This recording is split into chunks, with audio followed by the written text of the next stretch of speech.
بسم اللہ الرحمن الرحیم نحمدہ ونصلی علی رسولہ الکریم اما بعد۔ تعارف سورہ صف۔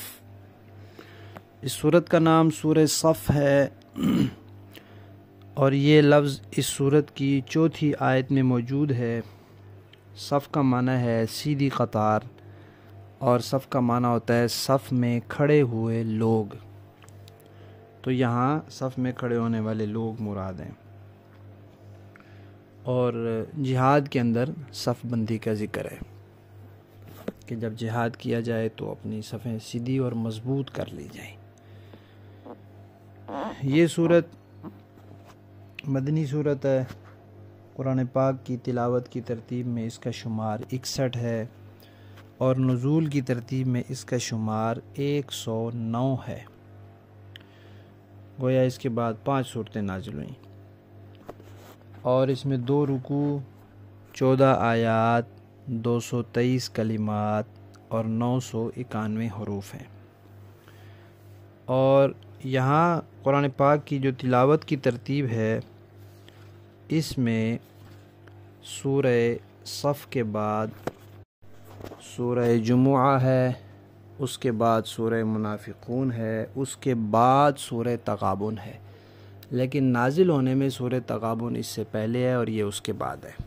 تو یہ اللہ تعالیٰ کی مشیت کے مطابق ہے، جس کو اللہ تعالیٰ نے پہلے نازل کرنا تھا پہلے نازل کر دیا، لیکن تلاوت کی ترتیب میں اس کو بعد میں رکھ دیا۔ یہ اللہ تعالیٰ خود بتاتے تھے نبی پاک صلی اللہ علیہ وسلم کو، اور نبی پاک صحابہ کو بتاتے تھے کہ یہ سورت فلاں سورت کے بعد ہے۔ اس سے پچھلی سورت میں اس بات کا تذکرہ تھا کہ کفار کے ساتھ دوستی نہیں رکھنی، کسی بھی قسم کے کافر کے ساتھ دوستی نہیں ہے، اور جن کافروں نے دشمنی کا رویہ اپنایا، ظلم و ستم کیے، گھروں سے نکالا، لڑائی کی، ان کے ساتھ تو رواداری بھی نہیں ہے۔ تو پھر کیا ہے ان کے ساتھ؟ اس صورت میں بتایا کہ ان کے ساتھ لڑائی ہے، ان کے ساتھ جہاد ہے، قتال ہے، جنگ ہے ان کے ساتھ۔ تو گویا پہلے دوستی سے منع کیا تھا، تعلقات سے منع کیا تھا، رواداری سے منع کیا تھا۔ اب ایک قدم آگے بڑھ کر فرمایا کہ صرف اسی پر اکتفا نہیں کرنا کہ رواداری نہیں ہے، بلکہ ان کے ساتھ لڑائی کرنی ہے، جہاد کرنا ہے۔ اس سورت کا جو مرکزی موضوع ہے وہ یہی جہاد ہے، جام بازی ہے، سرفروشی ہے۔ حضرات مفسرین کرام نے لکھا ہے کہ کسی بھی قوم میں 3 جماعتیں بڑی اہمیت کی حامل ہوتی ہیں۔ ایک اہل علم، دوسرے اہل دولت، اور تیسرے سرفروش جانباز۔ علم والے اپنے علم کی روشنی میں صحیح رہنمائی کریں، دولت والے اپنی دولت خرچ کر کے اسباب مہیا کریں، اور سرفروش جانباز جو ہیں وہ اپنے ملت کی حفاظت کے لیے یا اپنے پیغام کی اشاعت کے لیے جان کی بازی لگا دیں، تو وہ قوم کامیاب رہتی ہے اور زندہ رہتی ہے۔ لیکن ان تینوں طبقات میں سے کوئی ایک بھی اگر اپنا کام چھوڑ دے، اہل علم صحیح رہنمائی نہ کریں، یا دولت والے دولت خرچ نہ کریں، اسبابی مہیا نہ ہوں، یا پھر سرفروش اور جانباز اپنے آپ کو پیش نہ کریں، تو پھر وہ قوم مٹ جاتی ہے۔ تو یہاں سورہ صف میں سرفروشوں کا ذکر ہے، آگے سورہ جمعہ میں اہل علم کا تذکرہ ہے، اور اس کے بعد سورہ منافقون میں اہل دولت کے فرائض کا تذکرہ ہے کہ ان کو منافقین کی طرح کنجوس اور بخیل نہیں ہونا چاہیے، بلکہ اپنا مال خرچ کرنا چاہیے۔ اور سورت کے مضامین میں اللہ تعالیٰ کی عظمت کا بیان ہے، اور جو اسلام کے لیے اپنی جان کی بازی لگاتے ہیں سرفروش، ان کا تذکرہ ہے، جہاد کا۔ پھر مشرکین کے جو غلط ارادے ہیں ان کا تذکرہ ہے، جہاد کی ترغیب ہے، جہاد کا نتیجہ بتایا ہے، اور بنی اسرائیل کا بھی تذکرہ کیا ہے۔ پہلے تو یہ فرمایا کہ بھئی مسلمان، یعنی اللہ تعالیٰ کی تسبیح تمجید کے بعد صورت میں یہ بتایا کہ مسلمان کو گفتار کا غازی نہیں ہونا چاہیے، کردار کا غازی ہونا چاہیے. یعنی صرف دعوے نہ کرتا رہے، بڑے بڑے بڑکے نہ مارتا رہے کہ ہم یوں کر دیں گے اور ہم وہ کر دیں گے، بلکہ وہ دعویٰ کرے جو کر سکے، اور اس میں بھی اپنے اوپر، اپنی طاقت کے اوپر، اپنے اسباب اور وسائل کے اوپر، اپنے تجربے کے اوپر بھروسہ نہ کرے، بلکہ اللہ کے بھروسے پر عاجزی سے کوئی بات ذکر کرے تو وہ ٹھیک ہے. دعوے جو ہے انسان کو نہیں جچتے، انسان کے بس میں ہے ہی کیا. انسان ایک ٹنکا ادھر سے ادھر ہلانا چاہے تو اپنی مرضی سے نہیں ہلا سکتا جب تک اللہ کی مشیت اس میں نہ ہو. لہذا اللہ تعالیٰ کو ایسے لوگ سخت ناپسند ہیں جو بڑکے مارتے ہیں یا اپنی طاقت کے بل بوتے پر دعوے کرتے ہیں. روایات میں آتا ہے کہ مسجد نبوی میں بیٹھ کر کچھ صحابہ کرام نے آپس میں یہ مذاکرہ کیا کہ اگر ہمیں یہ معلوم ہو جائے کہ اللہ تعالیٰ کو سب سے پسند کون سا عمل ہے تو ہم وہی عمل کریں اور اس کے لیے اپنی جان مال ہر چیز کی بازی لگا دیں. تو اللہ تعالیٰ نے یہ آیات نازل کی. اب ان حضرات نے یہ سوچا کہ ہم جا کر نبی پاک صلی اللہ علیہ وسلم سے پوچھتے ہیں، لیکن پھر موقع نہیں ملا یا ہمت نہیں ہوئی. تو اللہ تعالیٰ نے یہ آیات نازل فرما دی اور نبی پاک صلی اللہ علیہ وسلم کو بتا دیا کہ فلاں فلاں آپ کے صحابہ اس بارے میں گفتگو کر رہے تھے. تو نبی پاک صلی اللہ علیہ وسلم نے نام بنام ان سب کو بلوایا اور بلا کر یہ پوری صورت سنا دی. تو اس میں اللہ تعالیٰ نے ایک تو یہ تنبیہ فرمائی کہ بھئی اس طرح دعویٰ نہیں کرنا چاہیے کہ ہم ضرور ایسا کریں، بلکہ یہ سمجھایا کہ اللہ تعالیٰ کے بھروسے پر کہ اگر ہمیں پتہ چل جائے تو انشاءاللہ اللہ کی توفیق سے ہم اس کی کوشش کریں گے. تو اس طرح بڑک نہیں مارنی چاہیے اور اپنی طاقت کے بل بوسے پر دعویٰ نہیں کرنا چاہیے. یہ سمجھانے کے بعد پھر اللہ تعالیٰ نے بتا دیا کہ اللہ تعالیٰ کو سب سے محبوب عمل جو ہے وہ جہاد ہے، لڑائی ہے، قتال ہے. کس کے لیے؟ اللہ کے دین کی سربلندی کے لیے. کیوں؟ اسلام عالمگیر مذہب ہے، قیامت تک اس نے رہنا ہے، اس لیے اس کے دشمن بہت ہیں.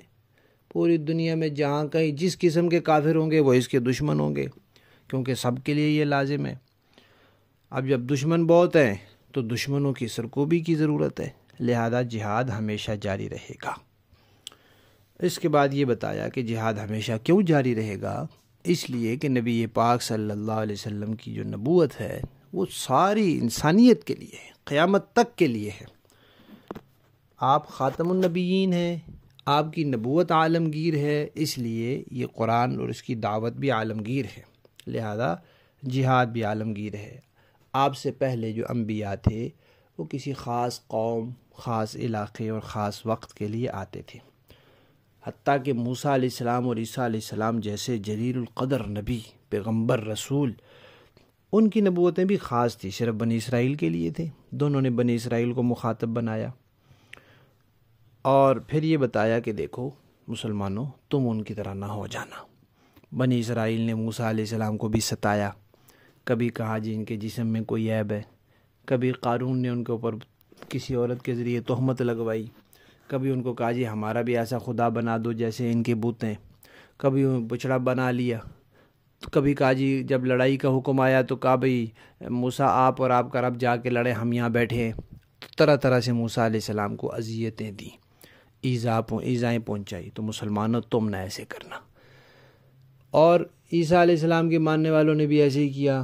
عیسیٰ علیہ السلام نے بتایا کہ بھئی میں آیا ہوں، میں بھی بنی اسرائیل کے لیے ہوں، اور جو پہلے کتاب آئی ہے بنی اسرائیل کے لیے تورات، اسی کی تصدیق کرنے والا ہوں، اور میرے بعد ایک نبی آ رہے ہیں، اس کی پیشن گوئی دے رہا ہوں اور اس کی میں بشارت سنا رہا ہوں.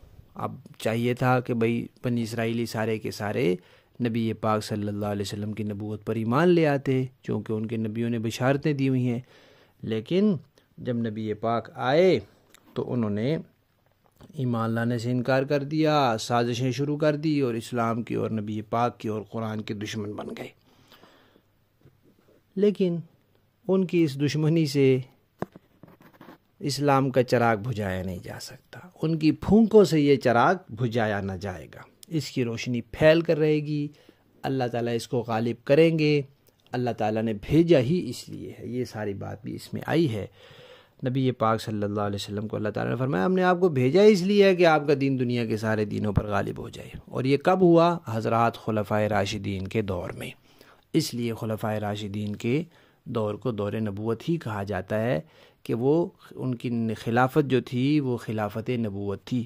جو وعدے اللہ تعالیٰ نے نبی پاک سے فرمائے تھے وہ خلفائے راشدین کے دور میں پورے ہوئے، اور نبی پاک صلی اللہ علیہ وسلم نے بھی اپنی سنت کے ساتھ خلفائے راشدین کی سنت کو امت پر لازم قرار دیا۔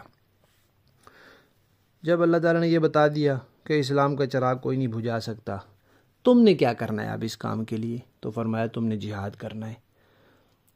اور عرب لوگ جو تھے وہ تجارت کرتے تھے، اور وہاں کھیت وغیرہ تو تھے نہیں، مکہ میں چٹیل پہاڑ ہیں، تو تجارت ان کا ذریعہ آمدنی تھا۔ تو اللہ نے اس حوالے سے بھی تسلی دی، بھائی جہاد کرو، جہاد میں مال غنیمت آئے گا تو تمہاری ضروریات بھی اللہ پوری کر دیں گے۔ اور فتح کی خوشخبری بھی سنا دی کہ اللہ تعالیٰ نے فتح دینی ہے، اللہ تعالیٰ نے اپنے نبیوں سے نصرت کا وعدہ کر رکھا ہے۔ پھر مثال دی کہ بھئی دیکھو، عیسائی جو تھے عیسیٰ علیہ السلام کے ساتھ والے، وہ کل 12 لوگ تھے، اور یہودی ان کے دشمن تھے۔ لیکن جب ان 12 لوگوں نے جہاد شروع کیا تو اللہ تعالیٰ نے ان کی مدد کی اور وہ یہودیوں پر غالب آ گئے۔ لہذا اس امت کو اپنی تعداد کی قلت کی وجہ سے جہاد سے رکنا نہیں چاہیے۔ اور حدیث شریف میں بھی ہے، نبی پاک صلی اللہ علیہ وسلم نے فرمایا کہ جب لشکر کی تعداد 4000 ہو جائے تو پھر وہ تعداد کی کمی نہیں ہے، چاہے مقابلے میں جتنے مرضی ہیں۔ اس امت کو بطور خاص یہ فرمایا کہ بھئی اگر تم نے یہود و نصارہ والا طریقہ نہ اپنایا، بلکہ اپنے نبی کی ٹھیک ٹھیک پیروی کی، جن احکامات کا اللہ اور اس کے نبی نے حکم دیا ان پر عمل کیا، خصوصاً ان میں جہاد شامل ہے، تو پھر اللہ تعالیٰ کی مدد اور نصرت تمہارے ساتھ رہے گی، چاہے دنیا میں جتنی مرضی ترقی ہو جائے، جتنی مرضی ان کی تعداد ہو، وسائل ہوں، پھر اس کے لیے تمہیں پریشان ہونے کی ضرورت نہیں ہے۔ اور ان لوگوں کی اللہ تعالیٰ نے تعریف فرمائی ہے کہ جو اللہ کے راستے میں جہاد کرتے ہیں اور ڈٹ کے کرتے ہیں، صف باندھ لیتے ہیں، اور ان کی صفیں آپس میں ایسی مضبوط ہو جاتی ہیں جیسے سیسا پلائی دیوار ہوتی ہے، اس کو کوئی ہلا نہیں سکتا، ایسے ان کو قدم کوئی ہلا نہیں سکتا، تو یہ لوگ اللہ کو بڑے ہی پسند ہیں۔ اللہ نے ان کی صفوں کی تعریف کی اور اس کے نام سے قرآن کی ایک سورت کا نام رکھ دیا، سورہ صف۔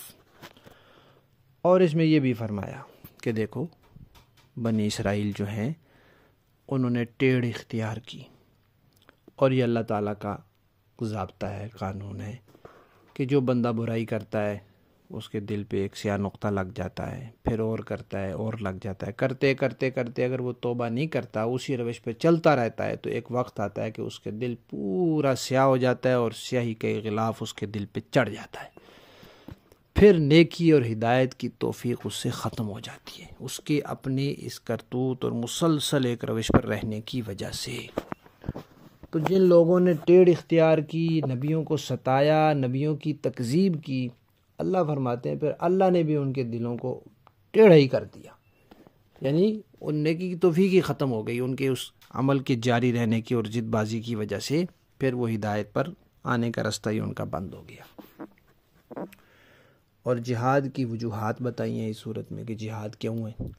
ایک اس لیے کہ انہوں نے نبی کو جھٹلایا، دوسرا اس لیے کہ یہ اللہ کے پیغام کے دشمن ہیں، دین کے دشمن ہیں، اور تیسرا یہ کہ اللہ تعالیٰ نے جو عقیدے دیے ہیں ان کو نہیں مانتے، تو اس لیے ان کے ساتھ جہاد ہے اور لڑائی ہے۔ جب تک یہ وجوہات رہیں گی تب تک جہاد بھی رہے گا۔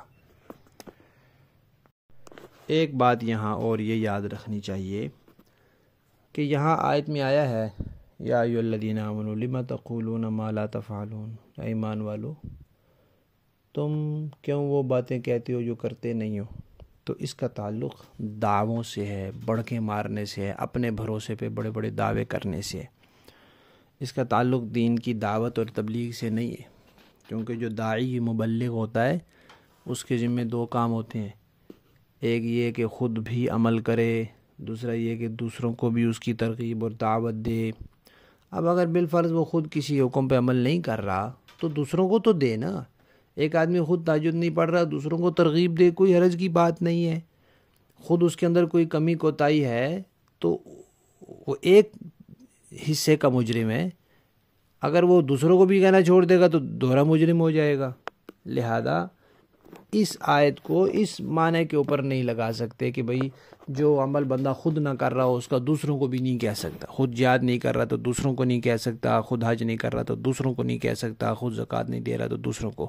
ہاں اتنی بات ضرور ہے کہ جو بندہ جس بات پر خود عمل کر رہا ہوتا ہے اس کی جب دعوت دیتا ہے تو اس میں بڑی تاثیر ہوتی ہے، اور خود عمل نہیں کر رہا ہوتا، صرف دوسروں کو زبانی کہہ رہا ہوتا ہے تو اس میں وہ تاثیر نہیں ہوتی۔ لیکن ایسا ہو سکتا ہے کہ وہ خود تو نہیں کر رہا تھا، نماز میں سستی تھی، دوسروں کو نماز کی دعوت دی، اس کی برکت سے اللہ نے اس کو بھی نماز کی توفیق دے دی۔ لہذا اس آیت کو مد نظر رکھ کر یہ کہنا کہ جو نیکی، جو عمل، جو خوبی بندہ خود نہ کر رہا ہو وہ دوسروں کو کہے بھی نہیں، یہ غلط ہے۔